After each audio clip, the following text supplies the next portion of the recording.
Veg pulao ఎలా చేయాలో చూద్దామండి. పలావ్ అంటే చాలా సమయం పడుతుందని భయపడుతూ ఉంటారు, కానీ 10 నిమిషాల్లో చేయొచ్చండి. ఎంతో రుచిగా ఉంటుంది, లంచ్ బాక్స్లో కూడా యూజ్ అవుతుంది. దీనికోసం ఒక గ్లాసు బియ్యాన్ని శుభ్రంగా 2-3 సార్లు కడిగి నీళ్ళల్లో వేసి నానబెట్టి ఉంచండి. 15 నిమిషాల పాటు నానితే సరిపోతుందండి. నార్మల్ రైస్ తీసుకుంటే మనం ఒక గ్లాసు బియ్యానికి 3 గ్లాసుల నీళ్లు వేయాల్సి ఉంటుంది. లేదా పలావ్ బియ్యం తీసుకుంటే ఒక గ్లాసు బియ్యానికి 2 గ్లాసుల నీళ్లు వేయాల్సి ఉంటుంది. ఏ బియ్యం తీసుకున్నా చేసే విధానం మాత్రం ఒకటే అండి. 2 ఆలు, 10 బీన్స్, 2 క్యాప్సికమ్, 1 ఆనియన్, 2 టమాటాలు, 1 క్యారెట్, 10 పచ్చిమిర్చిని ముక్కలుగా తరిగి ఉంచండి. 1 గ్లాసు బియ్యానికి 5 లవంగాలు, 5 యాలకులు, కొంచెం దాల్చిన చెక్క తీసుకోండి. 3 బిర్యానీ ఆకులు కూడా తీసుకోండి. కొంచెం కొత్తిమీర, కొంచెం పుదీనా, పచ్చి బఠానీళ్ళు కూడా సిద్ధం చేసుకోండి. ముందుగా కుక్కర్ పెట్టి కొంచెం ఎక్కువ ఆయిలే వేయండి. దీంట్లోనే 1 స్పూను నెయ్యి కూడా వేయండి. ఆయిల్ కాగాక మసాలా దినుసులు వేయండి.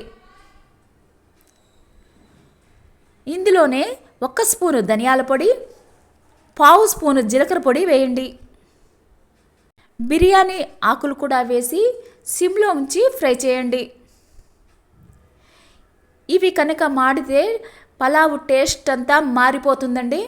దీంట్లోనే సగం స్పూను అల్లం వెల్లుల్లి పేస్ట్ని వేయండి.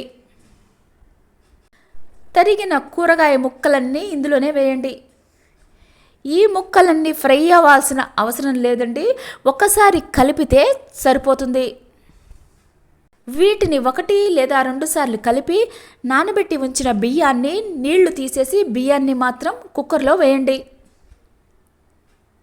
ఈ బియ్యాన్ని కూడా 1 లేదా 2 సార్లు కలిపితే సరిపోతుంది.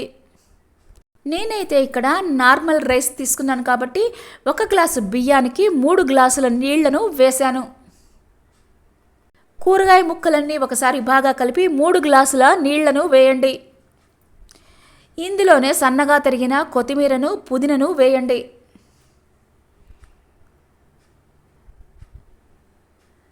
రుచికి తగినంత ఉప్పు లేదా సగం స్పూను ఉప్పును వేయండి. సగం స్పూను గరం మసాలా పౌడర్ వేయండి. అలాగే సగం స్పూను నిమ్మరసాన్ని కూడా వేయండి. ఒకసారి బాగా కలిపి 1 పొంగు రానివ్వండి. 1 పొంగు వచ్చాక మూత పెట్టి 1 విజిల్ మాత్రమే రానివ్వండి. 1 విజిల్కే మనకి చక్కగా ఉడికిపోతుందండి. కుక్కర్ మూత తీసాక 1 నిమిషం పాటు స్టవ్ మీద ఉంచండి. ఈ విధంగా ఉంచటం వల్ల ఏదైనా తడి ఉంటే అది కూడా పోయి పొడి పొడిలాడుతూ వస్తుంది. ఒకసారి బాగా కలిపి వేడివేడిగా సర్వ్ చేయండి.